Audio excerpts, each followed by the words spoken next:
Esto forma parte del repaso que les había pedido que empezaran a hacer la semana pasada. Aquí simplemente vamos a, digamos, ordenar un poco el asunto, el contexto de lo que se trata.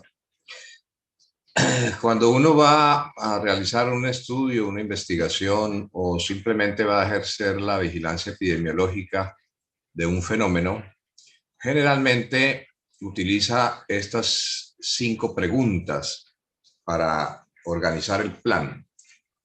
La primera es, ¿qué es lo que se va a estudiar? ¿Cuál es el fenómeno? ¿Cuál es el evento? Eventualmente puede ser una enfermedad, hipertensión, diabetes, COVID-19. ¿Para qué se va a utilizar la información? Si estamos en vigilancia epidemiológica, pues debe ser para intervenciones, bien sea de carácter preventivo o de carácter curativo o de rehabilitación.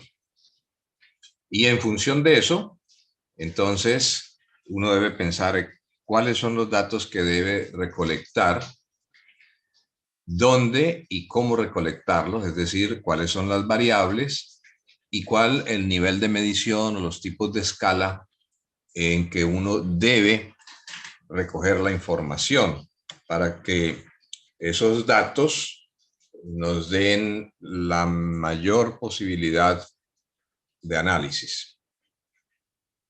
Una vez tengamos definido eso, entonces debemos procesarlos. Y el procesamiento puede hacerse manual, con papel y lápiz, si los datos no son muchos, o eventualmente utilizar una calculadora científica.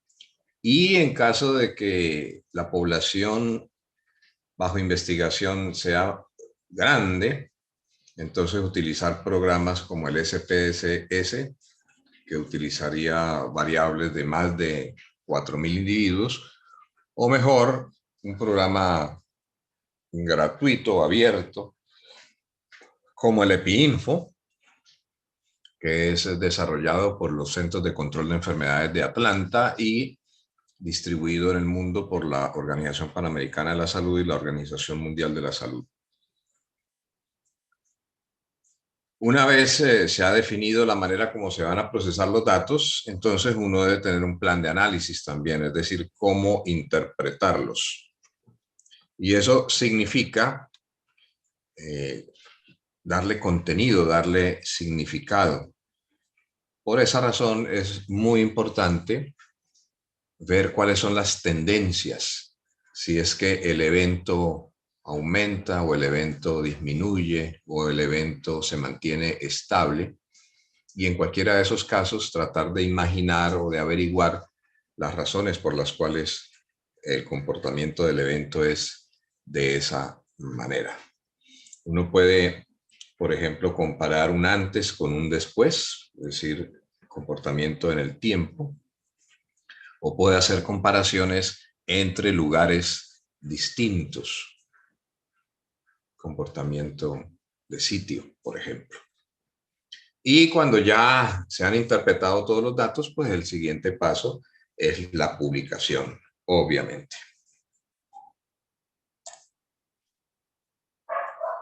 Aquí a la derecha aparecen distintos métodos y técnicas de recolección de información.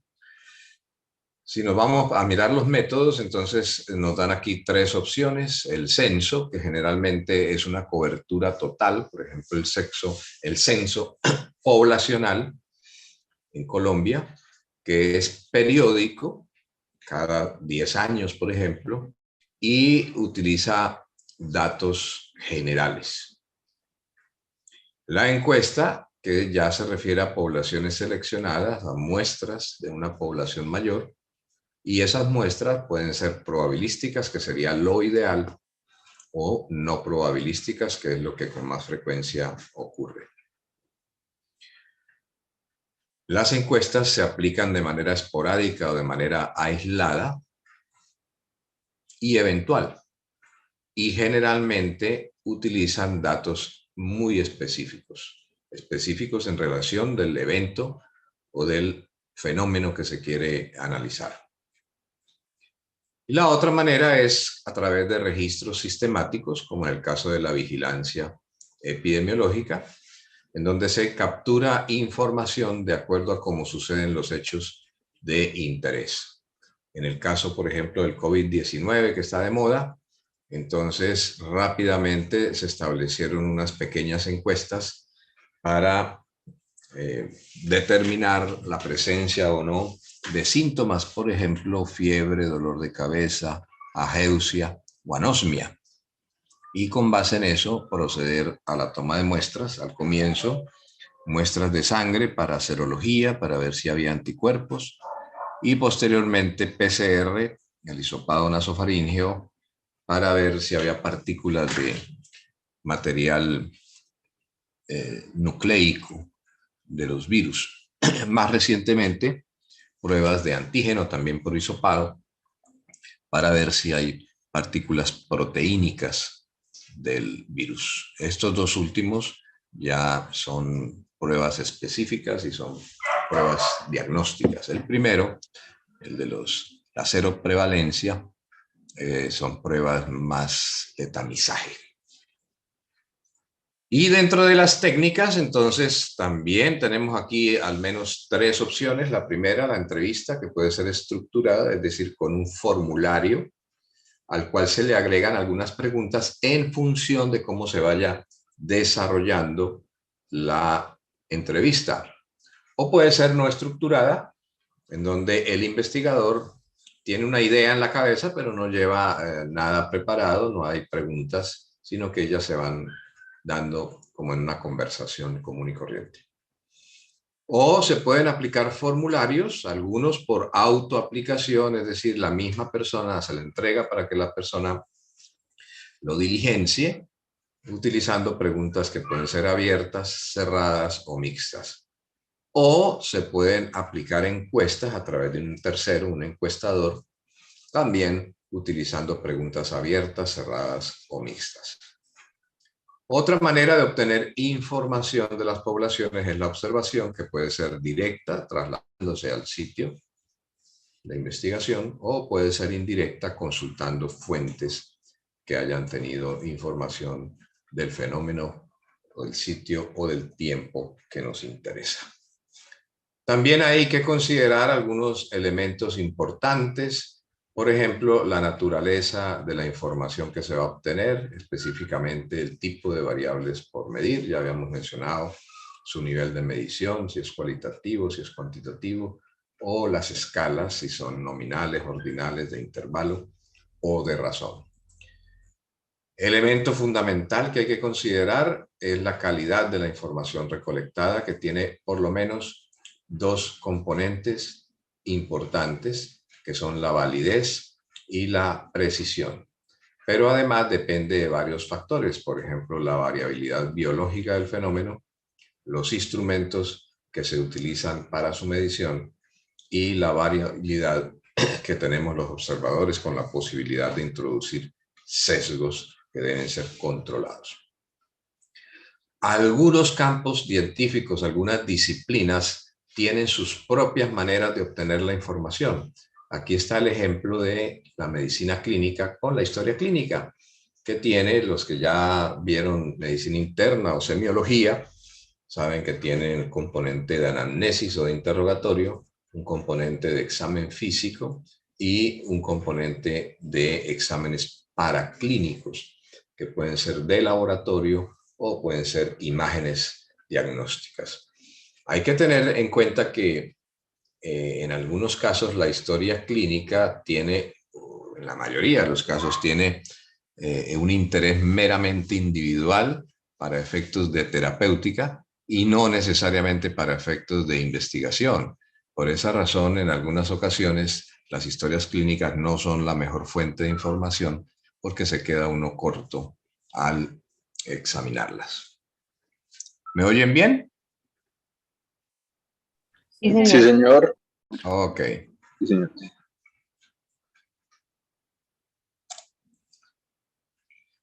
Concepto fundamental, lo que es un dato, que es el valor que adopta cualquier variable, Y la variable es cualquier atributo, cualidad o característica de un organismo que puede adoptar distintos valores. Por ejemplo, variable sexo tiene fundamentalmente dos valores, hombre, mujer. La variable estado civil puede ser soltero, casado, unión libre, separado, viudo, por ejemplo. La variable diagnóstico, que tiene miles de valores, en este caso cualitativo. O, por ejemplo, la variable edad, que en el fondo es una variable de tiempo. O la variable peso, o la variable estatura, que son variables cuantitativas. Aquí un cuadro sinóptico, entonces, dependiendo del objeto del estudio y sus características, se tomarán los distintos datos. Los datos pueden estar... ¿Aló? Los datos pueden estar en un primer nivel cualitativo o cuantitativo, y eso depende del objeto de estudio. Las variables se pueden clasificar de distintas maneras. Si estamos desde el punto de vista estadístico, pueden ser cualitativas y cuantitativas, y las cuantitativas a su vez pueden ser discretas o continuas. Se entiende que una variable es discreta cuando no hay valores intermedios, por ejemplo, el número de hijos en una pareja o el número de goles marcados en un partido de fútbol. Y una variable cuantitativa es aquella que permite múltiples valores intermedios, como el tiempo, la edad, la longitud, el peso, etc. Desde el punto de vista de la epidemiología, las variables se clasifican conforme en estos tres componentes: variables de tiempo, variables de persona y variables de lugar. Y si estamos hablando de investigación, las variables pueden ser independientes, por ejemplo, las causas o supuestas causas o factores de riesgo de alguna enfermedad; dependientes, la enfermedad; o variables de confusión que aparecen permanente o estadísticamente asociadas, pero no patogénicamente asociadas a un evento. Entonces, uno tiene que tener cuidado con ese tipo de variables porque a veces pueden generar alguna confusión y por eso se llaman así. Veremos algunos ejemplos más adelante. Cuando uno maneja datos sobre las variables, debe tener en cuenta que los datos deben ser exhaustivos, es decir, debe estar todos los datos disponibles, toda la información sobre esa variable. Deben ser excluyentes, por ejemplo, al armar grupos. Entonces, un dato no puede quedar simultáneamente en más de un grupo. Ya veremos algún ejemplo un poquito más adelante, que siempre debe considerarse. Si dividiéramos en pasos la bioestadística descriptiva, estaríamos ahora listos para dar el segundo paso. El primero lo dimos aquí cuando definimos si los datos están en un nivel cualitativo o cuantitativo. El segundo paso sería establecer el tipo de escala. Entonces hay dos escalas para el nivel cualitativo, que son la escala nominal y ordinal, y dos escalas para el nivel cuantitativo, que son la escala de intervalo y de razón. La escala nominal, como su nombre lo indica, nomina, nombra. La escala ordinal establece un orden, pero no necesariamente hay una distancia dentro de los órdenes. La escala de intervalo establece un rango de valores, con un límite inferior y un límite inferior, pero con frecuencia no es posible establecer los valores exactos y precisos. Y la escala de intervalo, además, tiene una característica, y es que es posible que el cero sea convencional.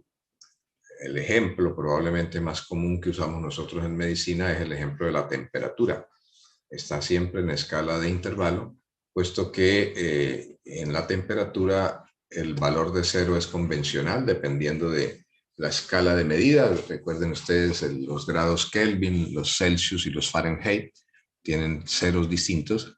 Pero aparte de eso, al ser convencional también, el cero permite que haya valores por encima y por debajo. Cosa que no sucede con la escala que da mayor cantidad de información, que es la escala de razón, en donde el cero es absoluto, es decir, por debajo de cero no hay valores. Esta escala de razón permite medir las distancias que hay entre los distintos datos y entre los distintos grupos. Y llamamos escala porque justamente pueden explicarse con un diagrama como este, en donde hay una escalera que le permite a uno notar rápidamente que la escala nominal es probablemente la más sencilla, la básica. El siguiente escalón es la escala ordinal, el tercer escalón es la escala de intervalo y el último escalón, la escala de razón. Cuando uno tiene los datos, y es la recomendación siempre, si es posible tener los datos en escala de razón, debe hacerse. Cuando uno tiene los datos en la escala de razón, es posible bajar a los distintos niveles y eso va a ser muy útil, por ejemplo, cuando veamos la tabla de 2x2, la tabla de contingencia, que aun cuando tengamos datos en escala de razón, los tenemos que bajar a escala nominal para poderlos procesar. El problema es que si tenemos los datos aquí solamente en escala nominal, no va a ser posible ascender a los demás niveles. Entonces, en conclusión, algunas variables solamente se pueden medir en escala nominal y no podemos hacer nada, tenemos que vivir con eso. Pero la mayoría de las otras se puede medir en escala de razón y si eso es así, es mejor hacer las preguntas de tal manera que la respuesta nos dé un dato preciso. Ya esto lo habíamos visto. Esta es otra forma de demostrar lo que hemos visto también de la estadística.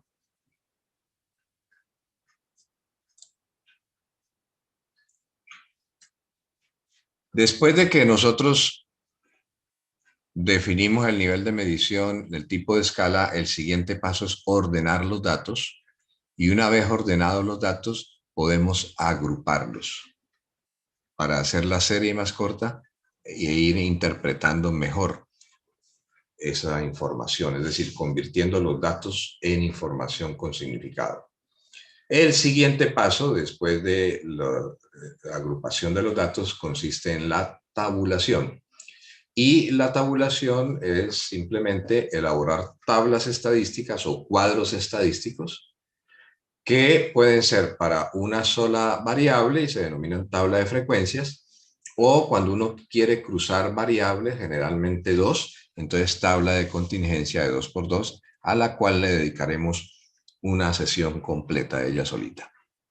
Y en la tabla de frecuencias común y corriente, entonces podemos poner las frecuencias absolutas, las frecuencias relativas, que es lo más común, y eventualmente le podemos agregar frecuencias absolutas acumuladas y frecuencias relativas acumuladas.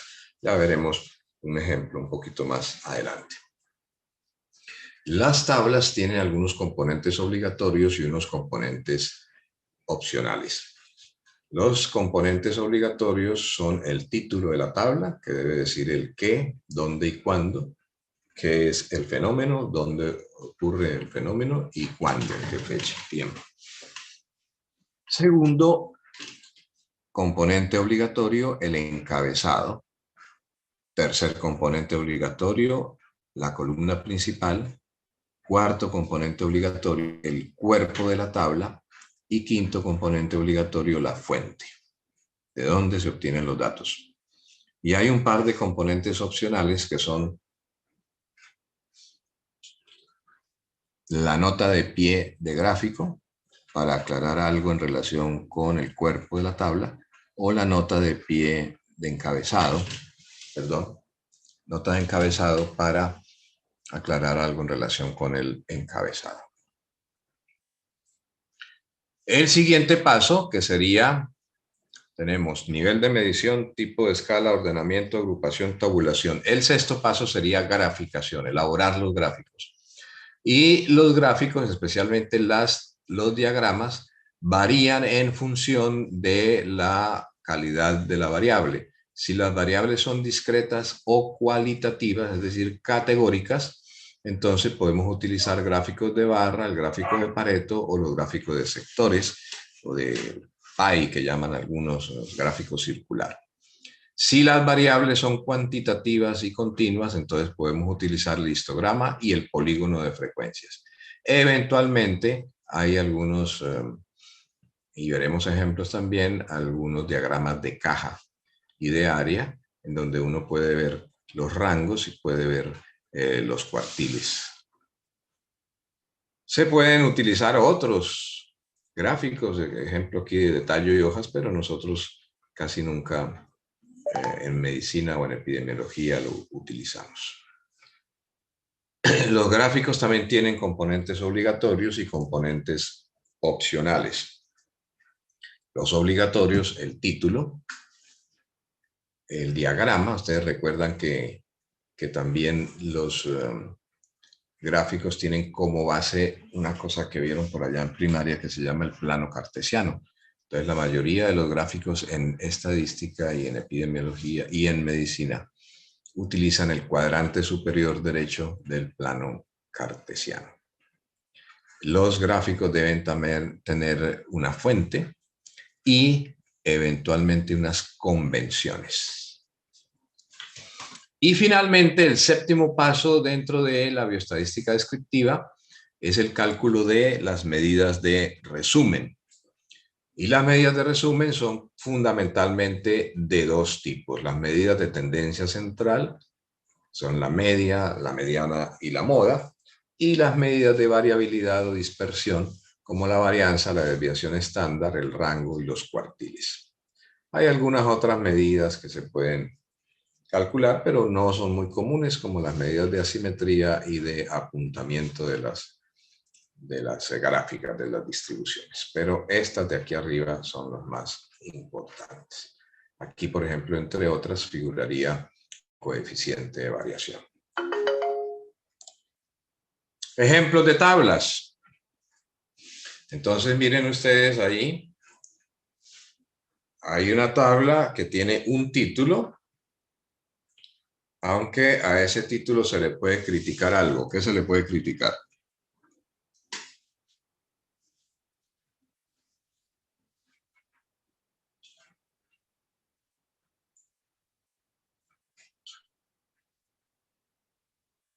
Hola, hola, hola. ¿Que no tiene fuente? El título, recuerdan que habíamos dicho que debía tener el qué, el cuándo y el dónde. Solamente tiene el qué. Le faltó el cuándo y el dónde.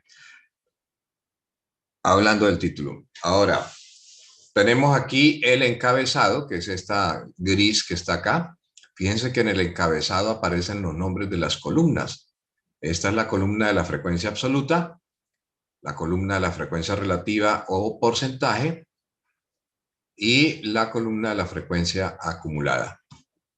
Este de aquí es el cuerpo de la tabla, donde están los datos, y esta primera columna de acá es la columna de la variable que se está analizando, en este caso, sexo. Y efectivamente, como usted lo dijo, aquí hace falta la fuente, que es un componente obligatorio. Muy bien. ¿Y aquí qué podemos ver y qué podemos criticar?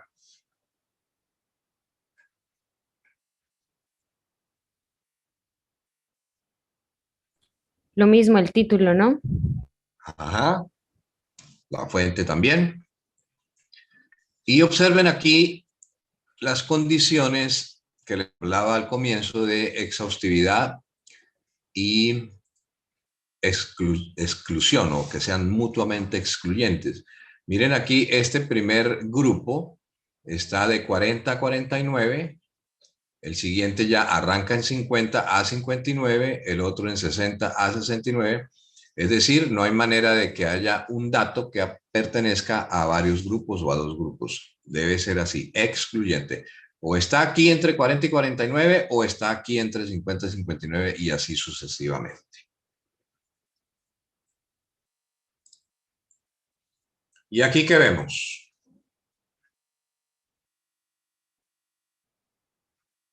Que el título sí posee el qué,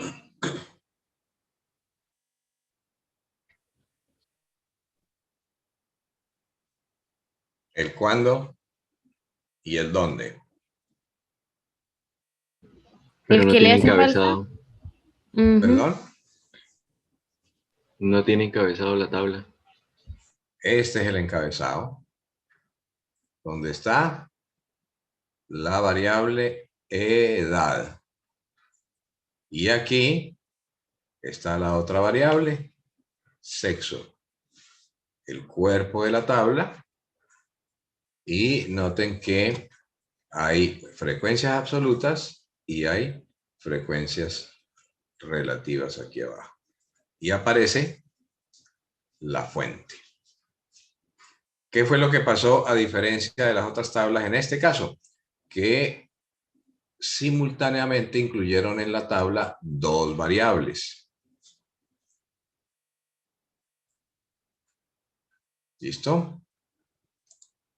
¿Y aquí qué vemos?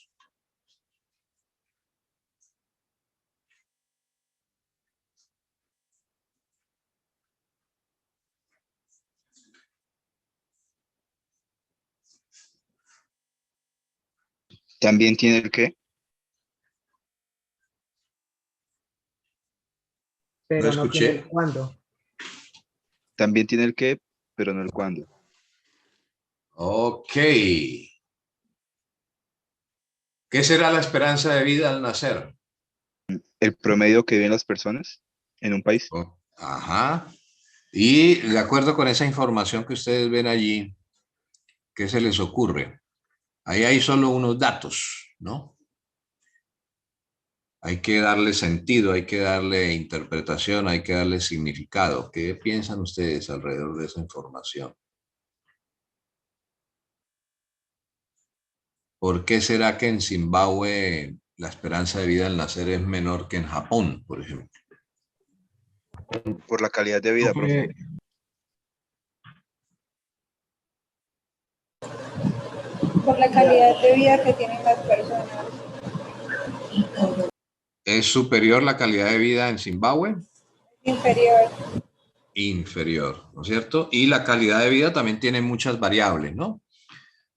Por ejemplo, condiciones de atención de salud, condiciones de vacunación, condiciones de atención del parto, cuestiones relacionadas con el medio ambiente, cuestiones relacionadas con la alimentación.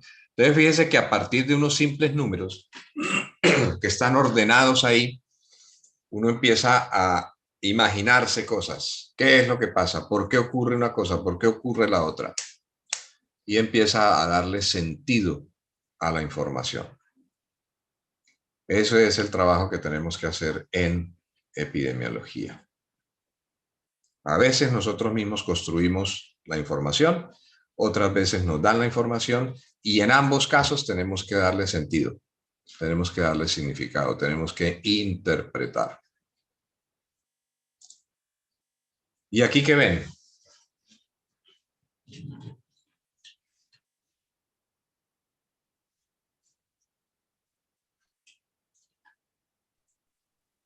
Esto no posee el cuándo ni el dónde en el título. Ah, Y no posee fuente tampoco. ok. ¿Qué más les llama la atención de esa tabla?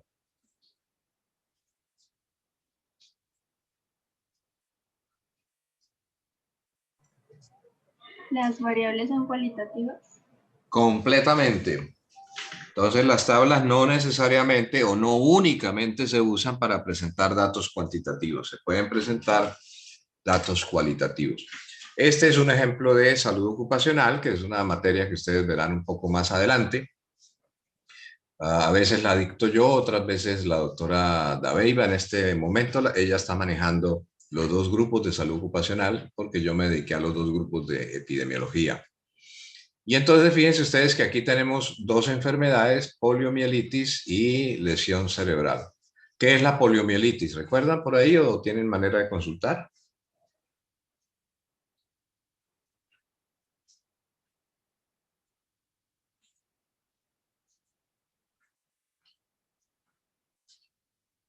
Doctor, es una enfermedad causada por un virus que principalmente provoca parálisis.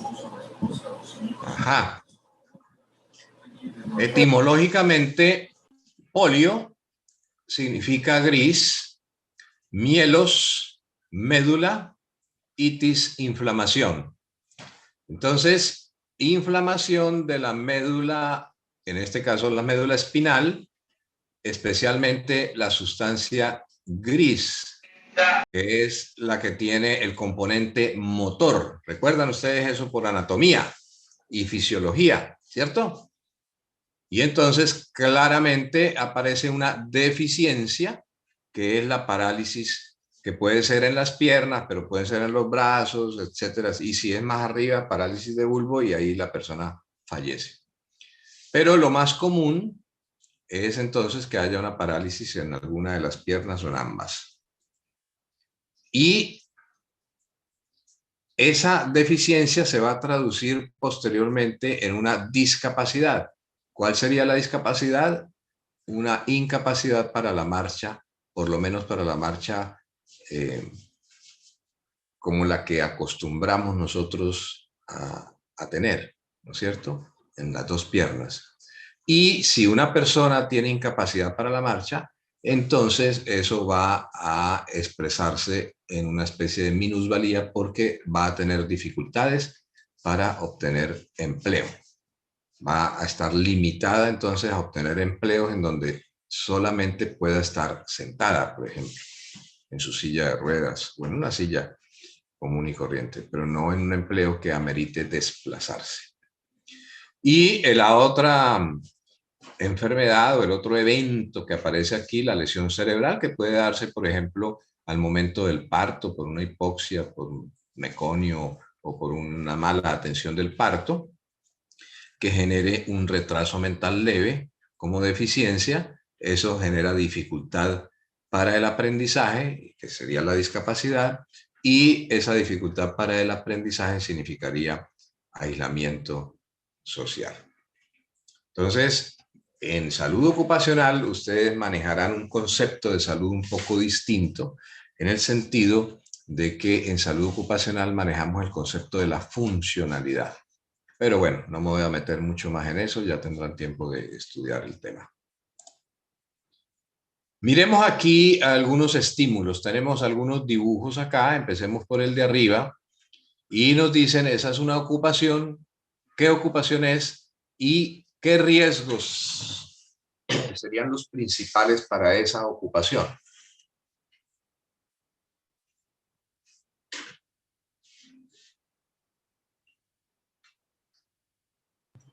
Un constructor.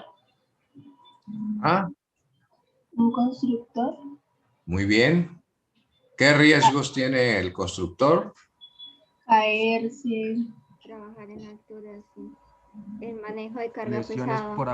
por aplastamiento, desmembramiento, Una ¿no? lumbalgia. Golpes. Sí, muy bien. Ahora miremos el de abajo. ¿Qué profesión sería esa? Paramédico. Parecen, ¿no? ¿Qué están haciendo? Transportando una camilla. Ajá, ¿y en la camilla qué hay? Un bulto, no mentiras. Una persona. Una persona. ¿Qué Probablemente riesgos? ¿Qué riesgos? Pronto un riesgo emocional o psicológico. Biológico Ajá. también. Biológico también, sí. Biomecánico también, ¿no? Miren esa postura que tienen, ¿no? Sí, sí, señor. Y seguramente que al momento de trasladarlo, por ejemplo, a una ambulancia, tienen que levantarlo. Eso significa también un esfuerzo físico que puede generar algunas dificultades. Bueno, el tercer dibujo, ¿de qué se trata? Un sastre ¿Y qué riesgos puede tener el sastre? que se puye. Uno. También tantas horas de trabajo sentado. Ok, muy bien. Y el último. Recolector. Es el de mayor riesgo. Ajá. ¿Qué tipo de riesgos?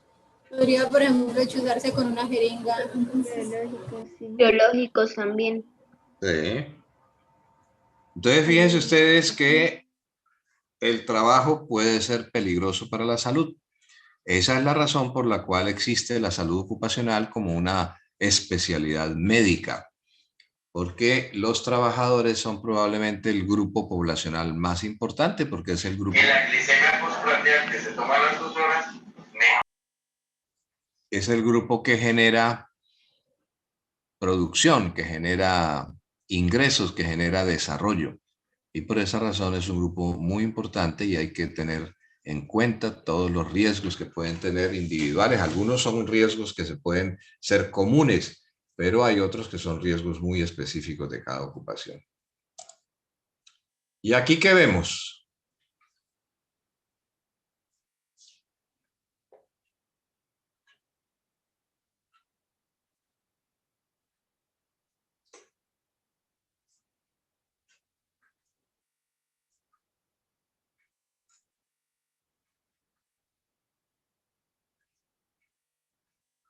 Es un estudio cuantitativo.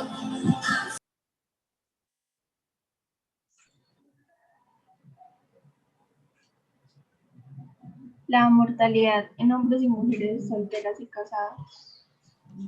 ¿Qué les llama la atención? Que tiene Tiene dos nominales. Sexo es nominal y también estado civil sería nominal. Y también los diagnósticos, ¿no? Sí, también. Listo. Ahora, ya con los datos, ¿qué les llama la atención?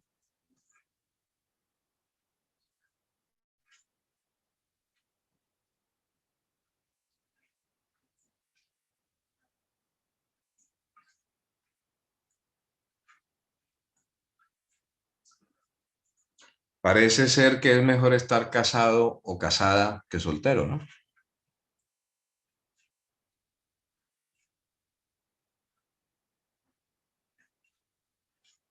Sí, tiene menor tasa de mortalidad. Noten aquí abajo, tasa promedio anual por 100.000 habitantes, eso es lo que se llama una nota de pie y que sí tiene una fuente. ¿Listo? Bueno. Y aquí miremos un ejemplo de cómo se operacionalizan las variables y cómo se pueden plantear las preguntas, por ejemplo, en un formulario, en una encuesta, para tratar de medir el dato en el mejor nivel posible. Miren que la idea, el evento es el hábito tabáquico, es decir, el fumar o no fumar. Y entonces se puede definir de distintas maneras. Por ejemplo, acá se considerará la presencia de tabaquismo cuando el individuo refiera fumar o no fumar.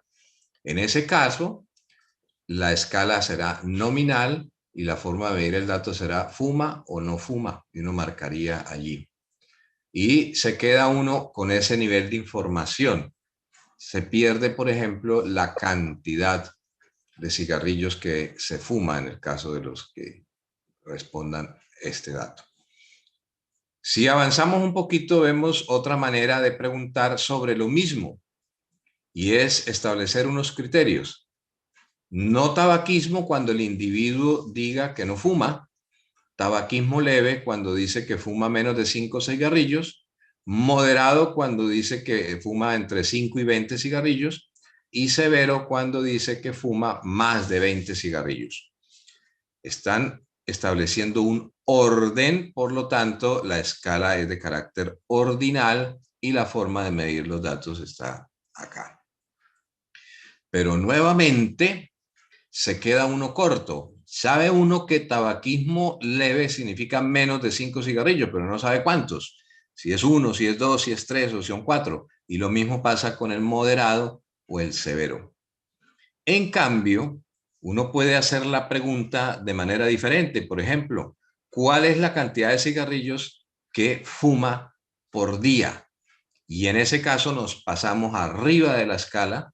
Es una escala de razón numérica y la forma de medición sería número de cigarrillos o cantidad de cigarrillos por día que se fuma.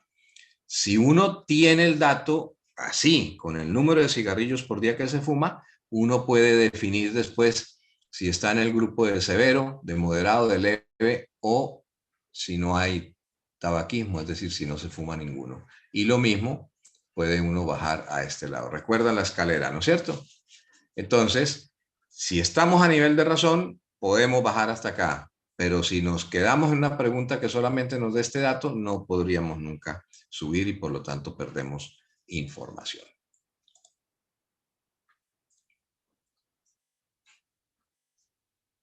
¿Esas variables cómo están organizadas?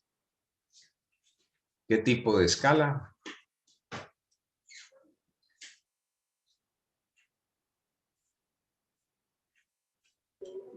Ordinal. Ordinal. Ambas, ¿no es cierto? Tanto esta de arriba, número de consultas, como esta de abajo, gravedad de la enfermedad. Y aquí está la columna de frecuencia absoluta, frecuencia relativa, convertida en porcentaje.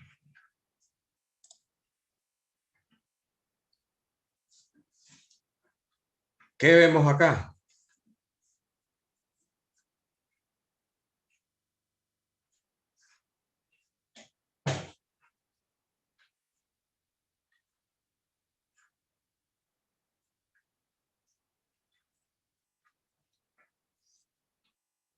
Entonces, la variable número de hospitalizaciones en el último año, frecuencia absoluta, frecuencia relativa y frecuencia relativa acumulada. Y entonces el ejemplo que nos muestran aquí es que si quisiéramos establecer cuántos de los 120 diabéticos encuestados referían haber presentado una o menos de una internación, hospitalización en el último año, sabríamos por la tabla que fue de 50.9%, un poquito más de la mitad. Bueno. ¿Y alguien me ayuda a interpretar los datos resaltados? Los que están en gris.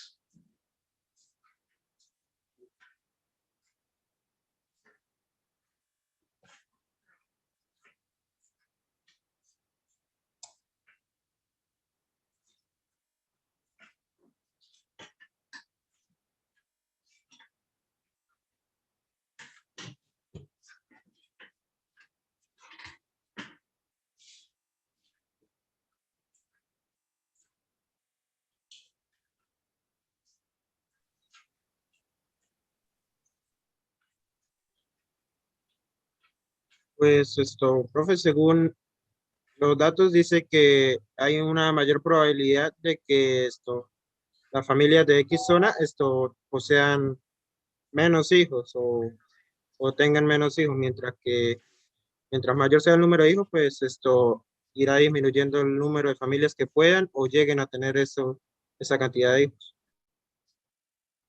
Ajá. Eso es para esta. Ahora para esta.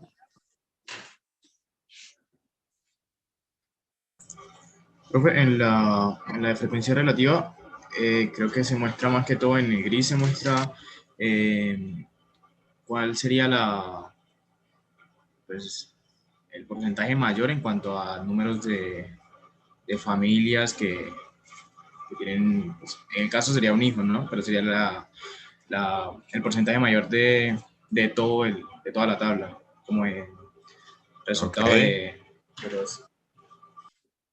Una tercera parte de las familias, ¿no? Casi 33%, tienen un hijo o hasta un hijo o menos.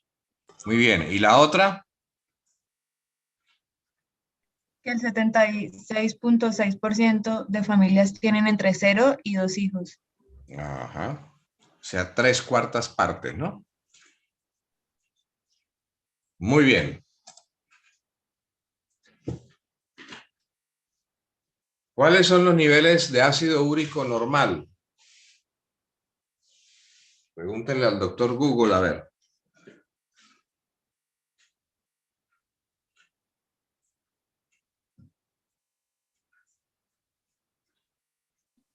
Son entre 2.4 y 6 miligramos de decilitro para mujeres y 3.4 y 7 miligramos de decilitro para hombres. Listo, entonces tenemos una referencia ahí, lo que usted acaba de leer. Si nosotros comparamos esta población, este estudio, con esa referencia, ¿se parece o no se parece?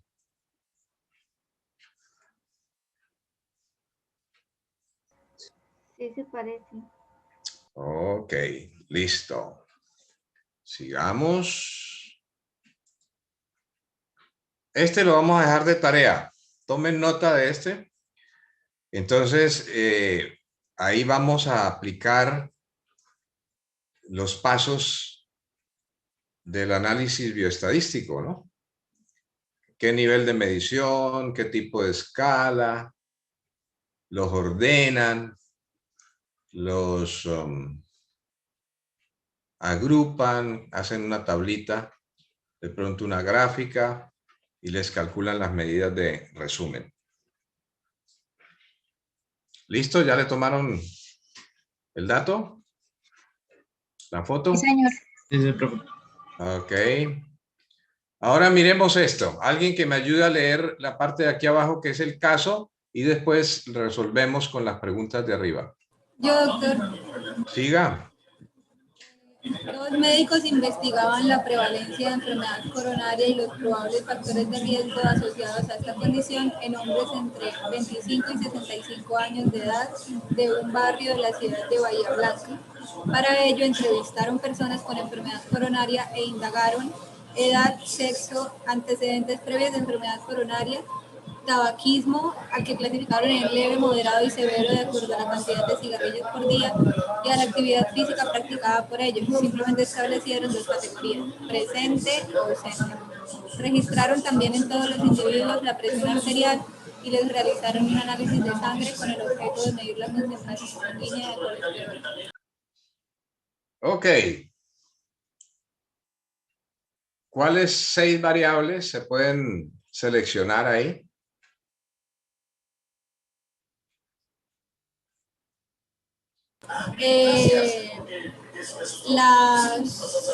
Pues la edad, el sexo,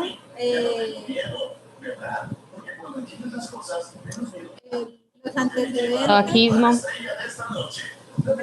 la concentración sanguínea de colesterol a la actividad física.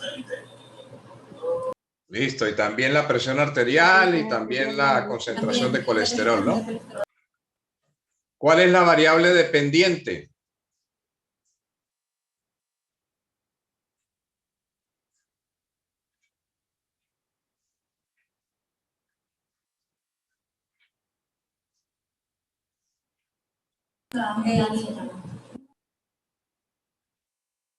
No. Dependiente. Enfermedad coronaria. La variable dependiente es la enfermedad coronaria. ¿Cuáles son las variables independientes? Todas las demás, ¿no es cierto? Tercero, distinga las variables universales del resto. ¿Cuáles son las universales en este caso? Edad y sexo. Edad y sexo. Muy bien. Ahora miremos las distintas escalas de medición de las distintas variables. Aquí, por ejemplo, la edad, ¿en qué escala de medición está?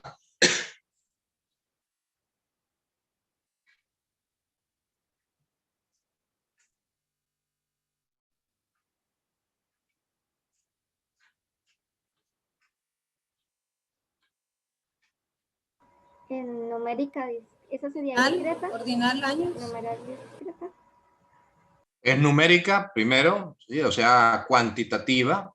Segundo,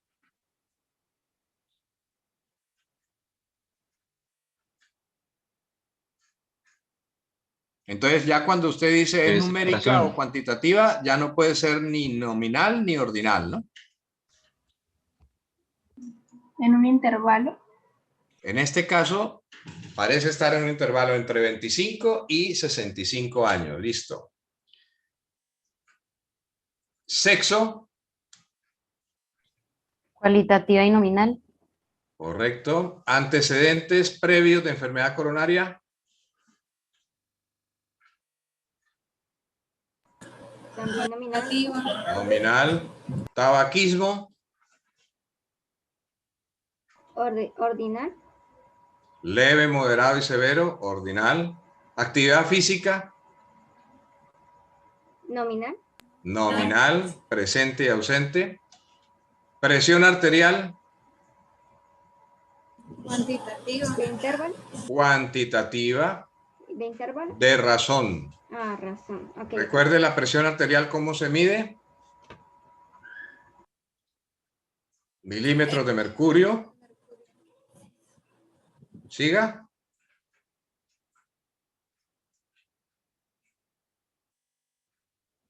Y hay un dato para la presión arterial sistólica y otro dato para la presión arterial diastólica, ¿no es cierto? Bueno, y concentración sanguínea de colesterol. ¿Cómo estaría esa variable?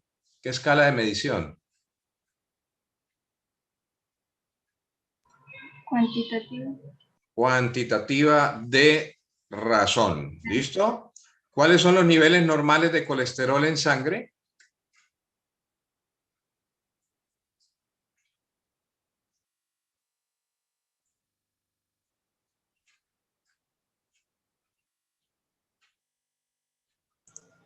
De colesterol total, los niveles saludables son de 125 a 200 miligramos sobre decilitros. Ok, menos de 200. Muy bien. Ahora miremos algunos ejemplos de gráficos. Aquí los principalmente utilizados son los gráficos de circulares o sectoriales, de barras, el histograma y el polígono de frecuencias. ¿Este qué tipo de gráfico es? ¿Qué diagrama es?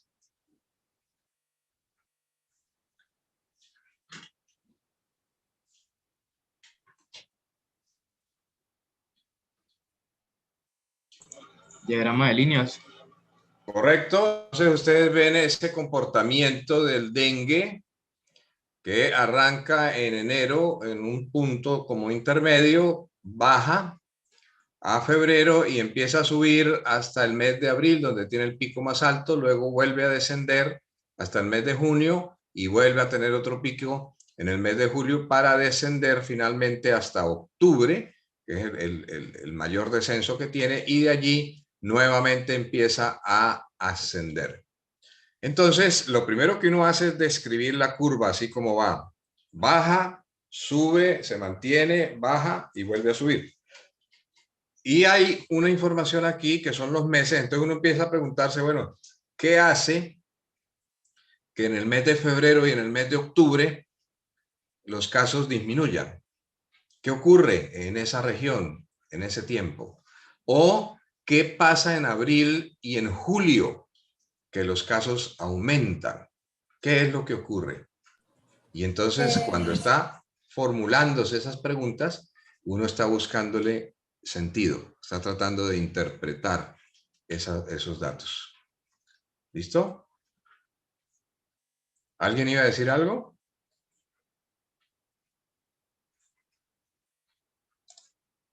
¿Y aquí qué vemos?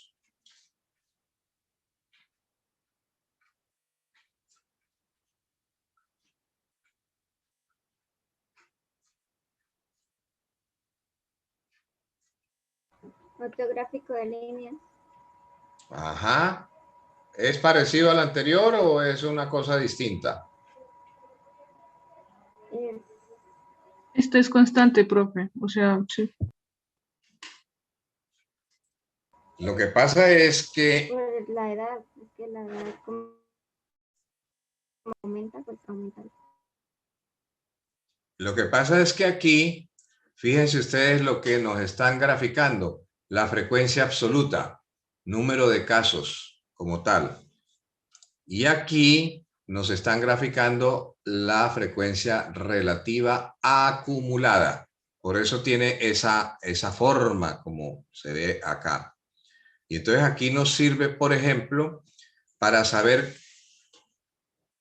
qué pasa con la mitad de los casos, es decir, desde el punto de vista de la edad, el 50% de los casos tiene alrededor de 31 años o menos, ¿sí? Si uno pensara en los 75, 3/4 partes, entonces uno diría que las 3/4 partes tiene alrededor de 42 o menos años. ¿Listo?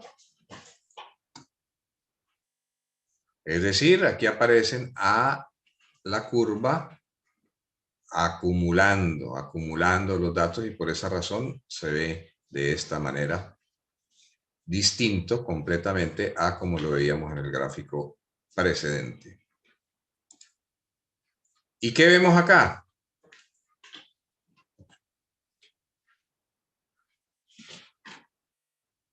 Un gráfico de barras. ¿Solo?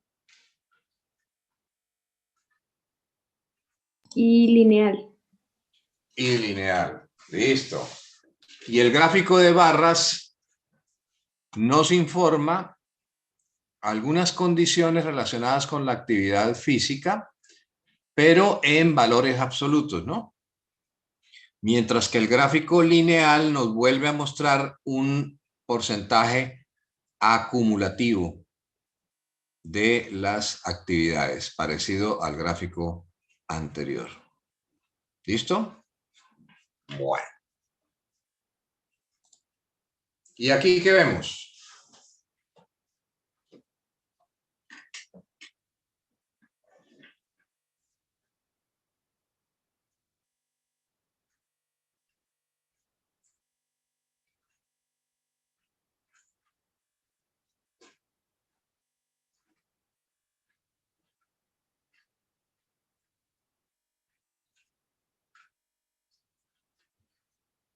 Otro gráfico de líneas. La ¿Listo? frecuencia absoluta. Sí. Parece que fuera, pero es un gráfico lineal en donde nos muestran la tasa de incidencia por 100.000. Y noten entonces ustedes cómo al comienzo, antes del año 60, 55 al 58 aproximadamente, había muchos casos, había picos, pero muchos casos. Probablemente a comienzos de los 60 empiezan a hacerse las vacunaciones, las campañas de vacunación, y entonces el sarampión baja drásticamente para que a comienzos de los 70 prácticamente esté en el piso, muy por debajo, y casi que desaparece entre el 81 y el 84, pareciera, pero no se ve claramente porque la escala que está aquí es muy alta. Entonces los autores deciden sacar este pedacito de 1980 al 90 y pasarlo aquí con una escala más pequeña para ver exactamente el comportamiento. Y llama la atención entonces que cuando aquí venía bajando, se estabilizó, de pronto empieza a subir y se pega una trepada aquí. Nunca tan grande como antes de la vacunación, pero sí algo que llama la atención y entonces eso obliga a pensar qué habrá pasado. ¿Será que las vacunas se dañaron? ¿Será que las vacunas no llegaron? ¿Será que la gente no se quiso vacunar? ¿Qué fue lo que pudo haber pasado en esa época? Y de esa manera entonces uno le da sentido a los datos y le da significado a la información. ¿Y aquí qué vemos?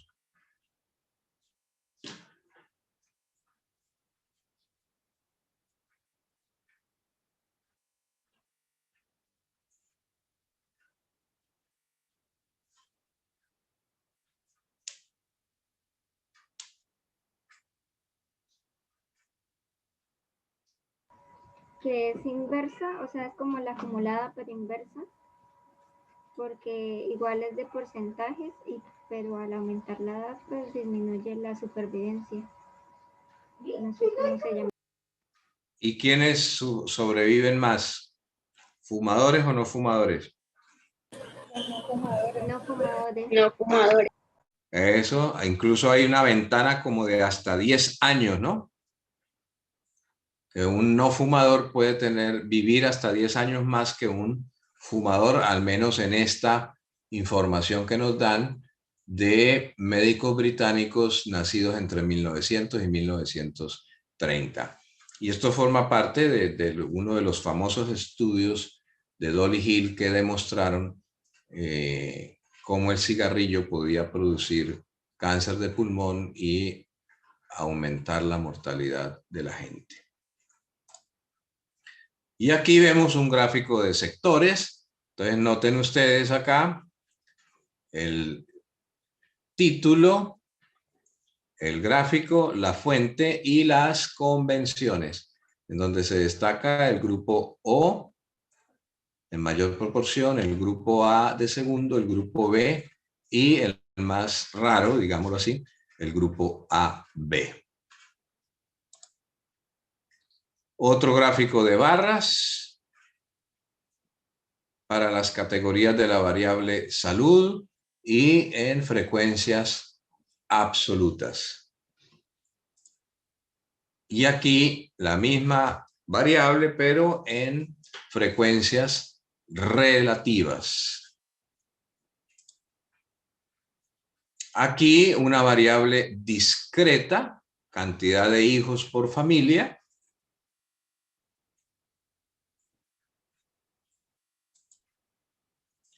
Aquí una variable continua, número de caries, analizada separadamente para los dos sexos. ¿Qué le llama la atención en esta gráfica? Que los hombres tienen más caries que las mujeres. Ajá, ¿y por qué será? Porque somos más cochinos. No, mentiras, profe. No, pues, no, ni idea. Bueno, pero puede ser, eso puede ser una hipótesis. Y esa hipótesis amerita entonces una investigación. Y aquí vemos un histograma. Concentración de 0 albúmina en sangre en una población de 50 mujeres. Si uno uniera el punto medio de la base superior de cada uno de estos rectángulos, entonces obtendría lo que se conoce como un polígono de frecuencias, que fue algo que vimos hace un momentico. El diagrama de cajas, en donde yo les decía, aquí hay un rango, entonces el límite inferior, el límite superior, el Q1, los cuartiles, el Q2, que equivale a la mediana, y el Q3. Habitualmente en la caja, que en este caso es la caja gris, está el 50% de los datos, que es el rango intercuartílico, así se llama, cuando ustedes lo vean por ahí en las revistas o en los libros de texto. ¿Y este gráfico cuál es? ¿Esa es una distribución? ¿De? Es una distribución y se tiene que seguir, creo que, la media, ¿verdad? O sea, se podría hacer una línea por donde hay mayor cantidad de puntos, por donde se repiten. El término preciso es una correlación. Aquí tratan de correlacionar la dioxina esta y los años de exposición de los trabajadores de 12 plantas químicas en Estados Unidos. Y entonces toda esa acumulación de puntos son los datos de cada trabajador. Y si uno trazara una línea recta aquí, la ecuación de la línea recta, podría calcular un R, el coeficiente de Pearson, que ustedes vieron en estadística y que vamos a repasar más adelante, que puede tener valores entre -1 y +1. Y cuando el valor es 0, significa que no hay correlación. En este caso, el valor debe tender hacia 1, porque a medida que aumentan los años de exposición, también aumentan la concentración de la dioxina. Si el R fuera negativo, entonces el comportamiento de la distribución sería distinto. Mientras una variable aumenta, la otra disminuye. Pero ya tendremos tiempo de repasar el concepto más precisamente. En todo caso, les traía esto como otra opción de diagrama, el diagrama de puntos. Este gráfico se los traigo porque lo van a ver mucho en medicina interna, en pediatría probablemente, de pronto en ginecología, en donde muestran, en este caso el OR, de 15 estudios que se compararon y los intervalos de confianza, y aquí está el valor de 1 y los resultados que cada uno de los 15 estudios dio.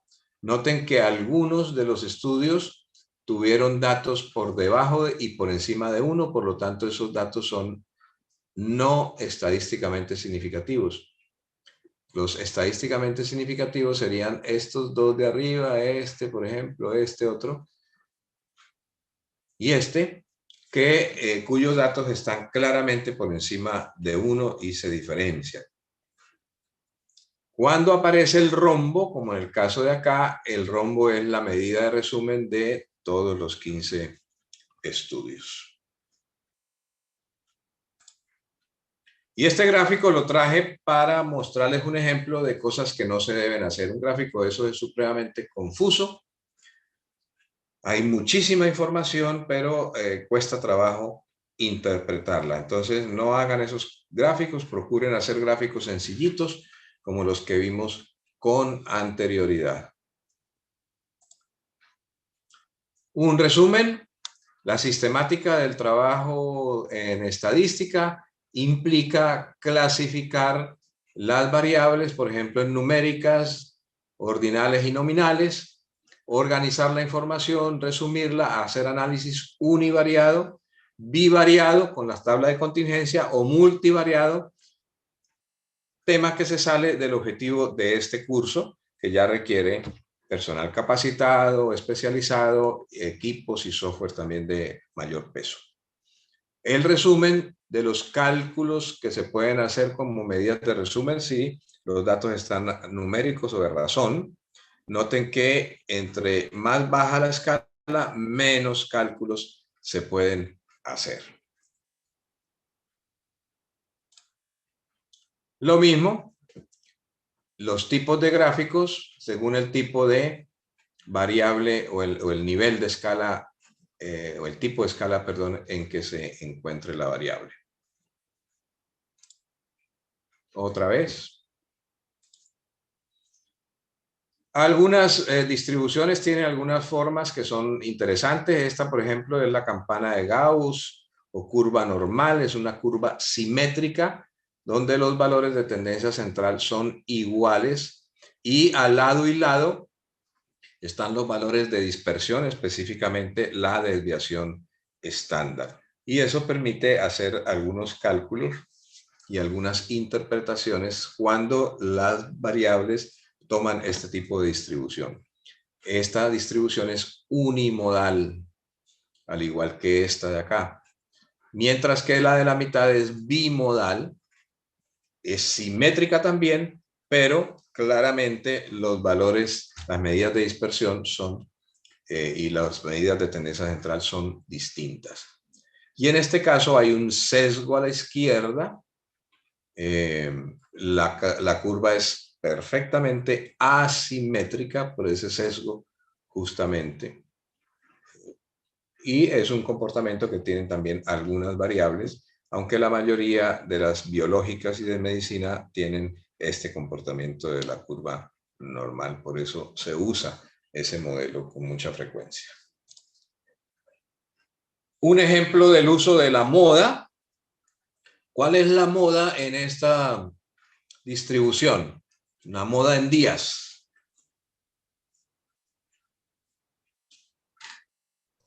Dieciséis. Listo. Entonces, como la moda es 16, podemos decir que el periodo de incubación de rubiola más frecuente es 16. Y eso es importante para tomar decisiones, por ejemplo, cuando uno está frente a un brote, o por lo menos interpretar cuál sería el periodo o el día en que hubo la infección o empezó la transmisión del brote. Aquí vemos un ejemplo de comparación de curvas en donde en el caso de arriba, por ejemplo, ambas curvas tienen las mismas medidas de tendencia central, pero distintas medidas de dispersión. Note que la curva de abajo, la negrita, la grisecita, tiene los datos mucho más dispersos, mientras que la curva moradita, lila, tiene los datos más homogéneos. Y aquí es al revés. Los datos de dispersión son muy parecidos, casi iguales, pero las medidas de tendencia central son completamente distintas. Recordar la campana de Gauss, que entre la media más una y menos una desviación estándar está el 69% de las observaciones. Entre la media menos 2 y más 2 está el 95%, que es lo que se consideran los niveles normales o los límites normales. Y el resto, el total de la distribución, está entre el promedio y más o menos 3. De tal suerte que si aquí en el 95% se consideran los niveles normales, por debajo o por encima se consideran niveles anormales. Entonces, en los laboratorios le reportan a uno, por ejemplo, que la glicemia está entre 70 y 110, valores normales. Quiere decir que una glicemia por debajo de 70 es anormalmente baja y por encima de 110 es anormalmente alta. El diagrama de cajas que vimos allá, que estaba en forma vertical, aquí lo vemos en forma horizontal. Vemos aquí el rango, límite inferior, límite superior, la caja con el 50% del rango intercuartílico, en donde está el Q1, el Q2 y el Q3. Estos son los casos en el ejemplo aquí de IgG, anticuerpos para la parainfluenza tipo 1, y aquí los controles que están con menos capacidad de absorbancia. Por este lado, el coeficiente de variación como una de las medidas de dispersión que les decía que se calcula, recuerden, dividiendo la desviación estándar entre la media, se multiplica por 100. Y si el valor es menor de 25, significa que los datos son muy homogéneos, y si es por encima, entonces significa que los datos son heterogéneos. Otra vez la curva normal, otra manera de verla. ¿Qué les llama la atención aquí de este cuadro, de esta información?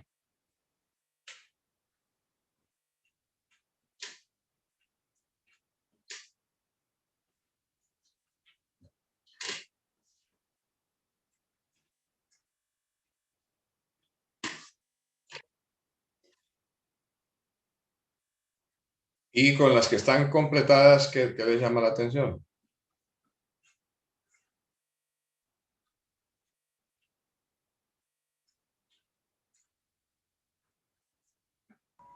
Que no hay porcentaje para femenino, pero sí para masculino. No le entendí.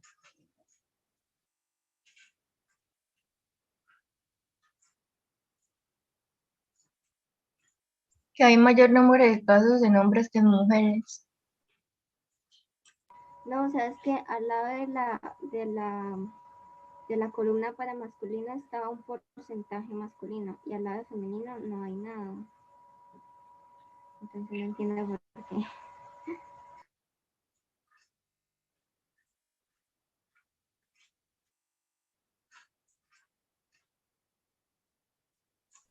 También como que fueron incrementando los casos. Bueno, si miramos aquí, masculino incrementan, femenino incrementan, aunque en menor cantidad. Al comienzo, recuerdan ustedes que esto fue una pandemia, en los años 82-86 el 100% de los casos eran masculinos, pero fueron disminuyendo, mientras que los casos femeninos fueron aumentando. De tal manera que al comparar la razón hombre-mujer, mientras al comienzo, por cada mujer había 91 hombres con SIDA, fíjense cómo fue disminuyendo hasta esta época del 94, en donde por cada mujer había solo 3.8 hombres. Fue la época al comienzo en que se creía que el virus de la inmunodeficiencia humana o SIDA le daba solamente a los hombres homosexuales, es decir, a los homosexuales masculinos y no a las mujeres, hasta que se dieron cuenta que algunos hombres eran bisexuales y se infectaban afuera y llevaban la infección a la casa. Entonces cambió completamente el entendimiento de la enfermedad y por lo tanto también la forma de intervenir la enfermedad.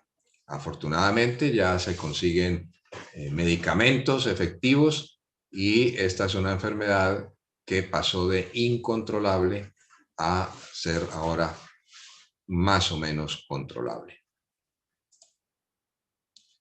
Las tasas pueden ser razones o proporciones, pero relacionadas a un sitio y a un tiempo específicos. Algunas pueden ser generales, por ejemplo, cuando se consideran a la población total. También se les dice tablas globales, brutas, y pueden ser específicas dependiendo de lo que uno quiera especificar. Si quiere especificar solamente la enfermedad, como por ejemplo una tasa de incidencia de cáncer de pulmón, o cierto tipo de edad, como por ejemplo la tasa de mortalidad infantil, o cierta condición, como por ejemplo la tasa de mortalidad materna, o en algunos casos combinar ambas cosas, enfermedad y edad, como por ejemplo la tasa de incidencia de accidentes del hogar en los niños menores de 5 años.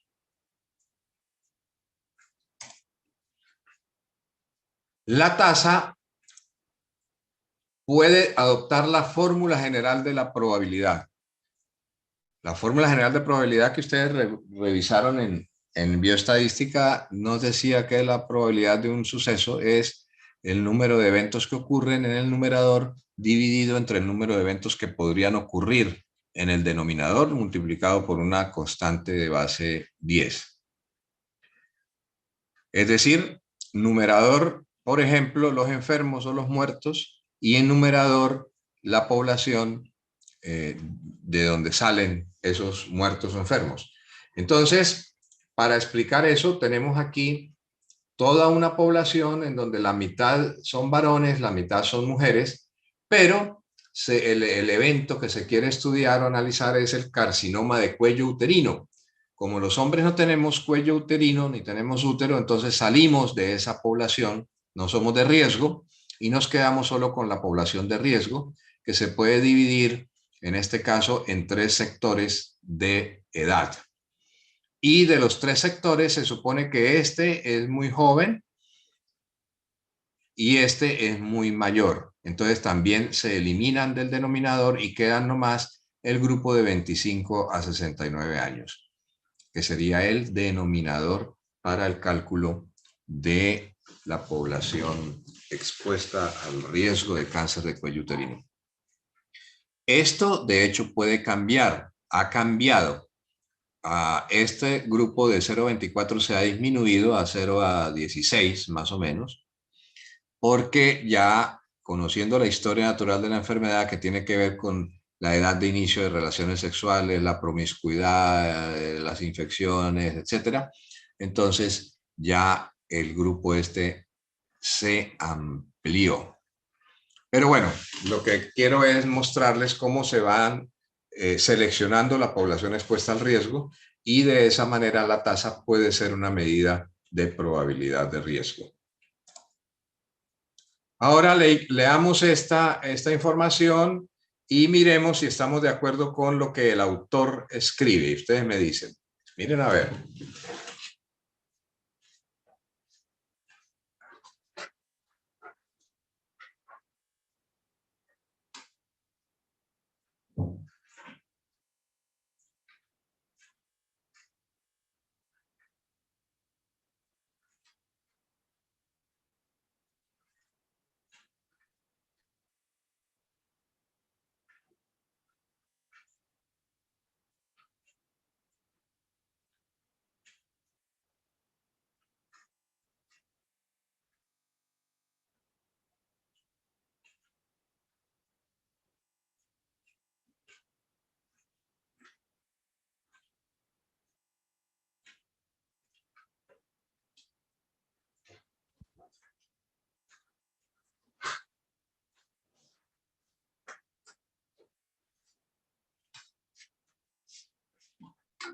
¿Qué dicen?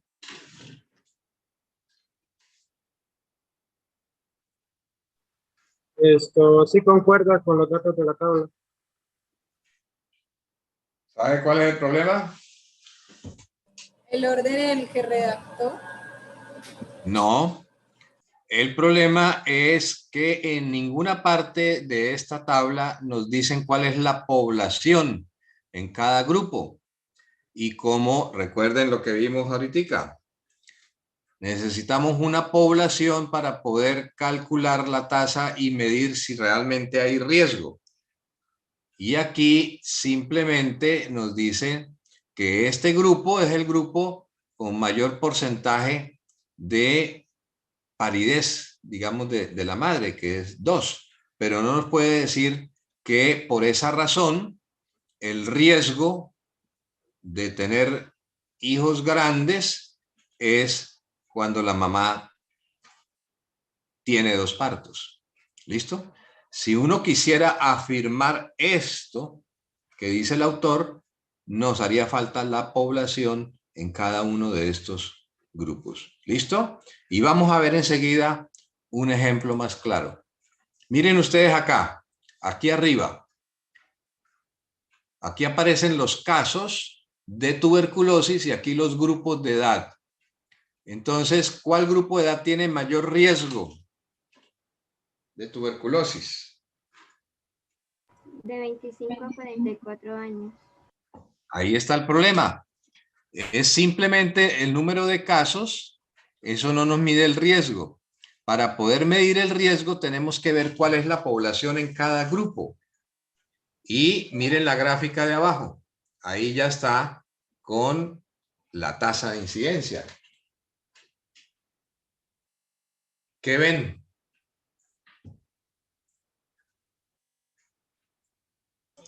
Que la mayoría de los casos se dan en las personas mayores de 65 años, a pesar de que no son la misma cantidad que los de 25 y 44. Ojo, la mayoría de los casos se dan en el grupo de 25 a 44, ojo, aquí arriba. Pero sí, el riesgo de enfermar, que es otra cosa, sí se da en los mayores de 65. ¿Quedó clara la diferencia? Ah, sí, señor. Señor. Y en este otro ejemplo, miren. Perdón. No. En este otro ejemplo, hay que considerar que muchas veces no tenemos los denominadores completos. Porque miren aquí, en el cuadrado grande, que se supone blanco, están todas las personas expuestas, pero no todas las personas expuestas se enferman. Solo se enferman este otro cuadrado aquí de diagonales. Y de las que se enferman, no todas buscan atención médica, sino este otro poquito. Y de las que buscan atención médica, no todas se les toman muestras, que es este más chiquito. Y de las muestras, solamente unas pocas se les analiza. Y de las que se le analiza, unas pocas se les confirma el diagnóstico. Y de las que se les confirma el diagnóstico, unos pocos son los casos reportados. Entonces, por esa razón, en epidemiología y en medicina en general, nosotros hablamos en términos de probabilidades y nunca hablamos en términos de certezas, porque es muy difícil tener certeza, sobre todo por la cualidad o la calidad de información que nosotros manejamos habitualmente. Y segundo, por el registro y el reporte de casos. Entonces, recuerden, siempre que nosotros hablamos en términos probabilísticos, en términos de probabilidad y nunca en certeza absoluta. ¿Listo? ¿Alguna pregunta?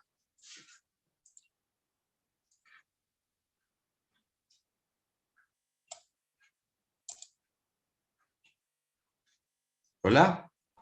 No, profe, creo que no. Ok. Entonces vuelvan a sus notas, revisen, hagan la tareita que les dejé y nos vemos el viernes. Les quiero preguntar, ¿ustedes el viernes pueden a las 6 o definitivamente a las 7? Yo puedo a las 6. Aunque sería mejor que la monitora hiciera una encuesta en el grupo. Listo. Y me avisan.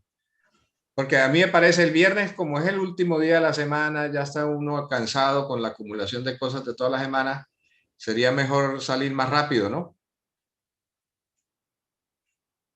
Sí, profe. Entonces hagan la encuesta, convérsenlo y me mandan razón, me avisan. ¿Listo? Listo, profe. Listo, Muchas profe. gracias. Profe, disculpe, la tarea sería para hoy en 8. Sí. Listo, muchas gracias. Bueno, pues. Chao.